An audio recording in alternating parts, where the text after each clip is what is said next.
Eric Trump may have grown up wealthy, but he still had to earn money if he wanted to purchase something like a new bike. Here's how he went from working on construction sites to running a winery, with some help from his dad along the way. Growing up as a Trump child may have been a lavish experience, but according to Eric Trump, his father made sure he knew the fundamentals of life as young as 4 years old. During an interview with Kari Lake, the Republican politician probed Eric on what his childhood was really like. Eric candidly explained that his dad spent most of his time in his office, recalling, we probably spent less time out there throwing baseballs around. Some may take this as Eric bashing his dad's approach to parenthood, but that wasn't the case. He was quick to praise his father, explaining that Donald would come into his room before school, kiss him goodbye, and tell him, Eric, no drinking, no drugs, no smoking. Every single day. I'm 4 years old.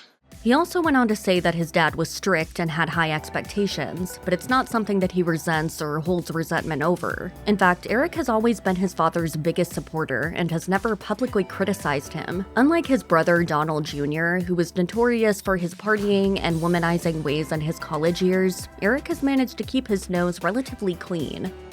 Given how prolific Donald Trump is in the business world, it makes sense that he raised his kids to be hardworking and dedicated. For this reason, Eric quickly inherited his dad's entrepreneurial spirit. He was so eager to make his own money that he reportedly started working when he was just 11 years old. In his interview with Lake, Eric said, I was on construction sites when I was 11, 12 years old, doing demo, breaking down walls, concrete, sheetrock, plumbing. Despite what many people may think, Eric wasn't just handed anything he wanted. This job, he explained, provided him with a minimum wage salary and instilled a good work ethic in him. If he wanted to purchase something, he worked hard and saved up. According to Eric, this aspect of his childhood was a great lesson that he still carries with him.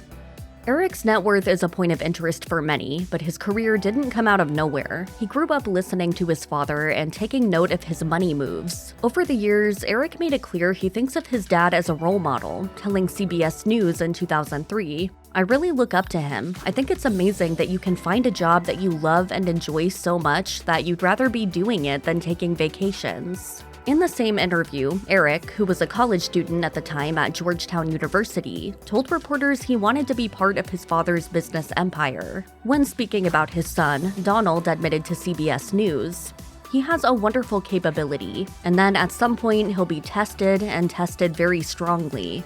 That may seem a little harsh to some, but the patriarch said he believed his son would do well and like it. As for Eric, he made it clear that his aspirations were high, admitting he would like to take over Trump-owned properties one day. At the time, it was clear that Eric had his sights set on becoming a powerful businessman. In 2006, Eric branched out into the philanthropic world by launching the Eric Trump Foundation. According to the company's LinkedIn profile, the foundation's main mission was to help sick children by partnering with the St. Jude Children's Research Hospital. It was certainly an honorable cause, with the rest of the Trump family showing up at golfing events to support Eric's fundraising efforts. However, Eric's venture eventually came under fire after the foundation's 2014 practices were called into dispute. After raising over $1.8 million at a golfing event that year, Eric proudly claimed in a since-deleted video for the Trump Organization, "It's really kind of the pinnacle for the Eric Trump Foundation. We just raised an inordinate amount of money, and it all obviously goes to the children of St. Jude." Unfortunately, that wasn't entirely true. Eric's charity did donate a lot of money to St. Jude, but it also donated money to multiple other charities, just like it had done in previous years. While they were all worthy causes, the issue lies in transparency. The foundation's website claimed all profits would go to St. Jude's, not just some, which actually constitutes fraud. This prompted the New York Attorney General's office to look into the organization. Though always a prominent businessman, Donald Trump's stardom was taken to a new level when he started NBC's The Apprentice. You're fired. The concept proved to be incredibly popular, and the show lasted until Donald's transition into the White House. Of course, like most things in the Trump sphere, it soon became a family affair. In 2010, 6 years after the show's debut, Eric joined his dad in the boardroom as an advisor, appearing in 23 episodes throughout the show's run. Eric also made waves when he guest starred on the show's spin-off Celebrity Apprentice. Critics weren't quite sure what to make of the up-and-coming businessman, with Entertainment Weekly writing at the time, I had no idea your father had sired a giant, but what struck me most was not your freakish height, but rather the way you continually kept bringing your hands in front of you and tapping the fingers together like a maniacal Ernst Stavro Blofeld. If the hate got to Eric, he didn't show it and continued to boost his public profile by appearing on the show. By 2012, Eric was fully invested in the family business. 2 years after making his debut on The Apprentice, his father gave him Trump Winery, previously known as Kluge Estate Winery. Donald had bought the business in 2011 from its founder and owner Patricia Kluge, but while he kept her on for a year, Kluge was given the boot when Donald appointed Eric. It's been a great business. It's a very different business. It's a very sexy business.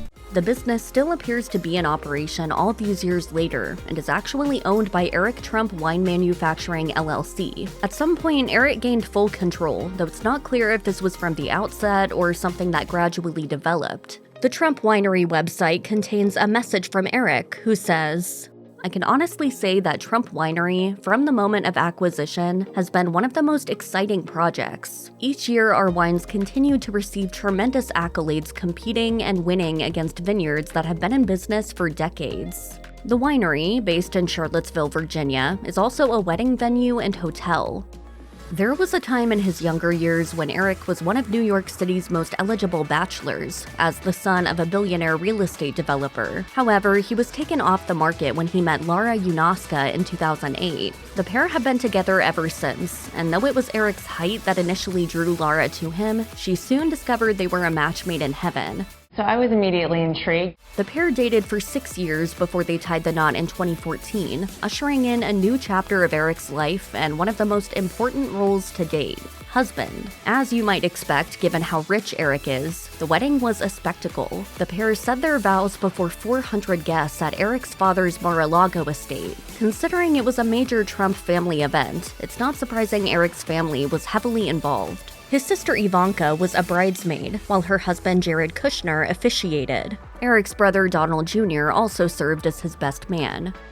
Some couples may wait a short time after getting together to have children, but Eric and Laura were together for almost a decade when they welcomed their first child, Eric Luke Trump, in 2017. Eric made the birth announcement via X the same day. Alongside a photo of the newborn, Eric wrote, "Laura and I are excited to announce the birth of our son, Eric Luke Trump, at 8:50 this morning." While the reveal was direct and to the point, Eric previously gushed about how excited he was to become a father in an interview with People, saying, "We found out on my birthday, which was pretty cool."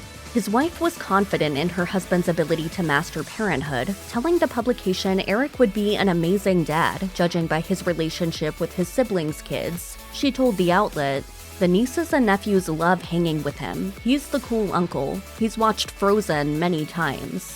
In 2019, they welcomed a second child, this time a daughter they named Carolina Dorothy, making Donald Trump a grandfather 10 times over. As younger members of the Trump family, Eric's kids tend to stay out of the spotlight, but Luke was spotted with his dad at Ivana Trump's funeral in 2022, wearing a suit and holding a stuffed animal. In the beginning half of the 2010s, the idea of Donald Trump winning the presidential election seemed a little far-fetched. After all, it's not often someone with no prior political experience makes their way into the White House, let alone assumes the presidency. However, that's exactly what Donald did, and he took his family along for the ride. His wife Melania and his son Barron eventually joined him in the nation's capital. Meanwhile, Ivanka and Jared became his trusted advisors. So where was Eric during his dad's stint at the top? Eric may not have been part of his dad's administration, but he was still busy assisting his father. Someone had to hold down the fort while Donald ran the country, and that responsibility fell to Eric. He took up the mantle of managing the Trump Organization alongside his brother, Donald Jr. It may have taken him some time, but Eric finally realized his childhood dreams of being an important cog in his father's business. At the time of his father's election, he told Forbes that it was imperative the business was looked after, and that his father wasn't bothered by operations. Eric explained, "There is kind of a clear separation of church and state that we maintain, and I am deadly serious about that exercise." If the Trump family holds one value higher than anything else, it's loyalty. We could use some more loyalty, I will tell you that. Donald's biggest supporters throughout his political career have been his kids. That said, Eric has made it clear that he is his dad's most vocal backer, even throughout the various legal troubles that have followed Donald post-presidency. In 2024, Donald made history as the first president to be arrested and was put on a bail bond totaling $454 million after a fraud case landed him in hot water. Eric worked away behind the scenes trying to help his dad and was quick to criticize the legal proceedings. Talking to Fox News, Eric said, "Every single person, when I came to them saying, 'Hey, can I get a $500 million bond?' they were laughing." No one's ever seen a bond this size. He even went so far as to call it a crooked number, claiming that the courts aimed to put his dad out of business and make him financially unable to run his 2024 presidential campaign. Regardless, Eric remained confident that his father would win, telling the host, Everybody in this country universally knows exactly what these people are doing.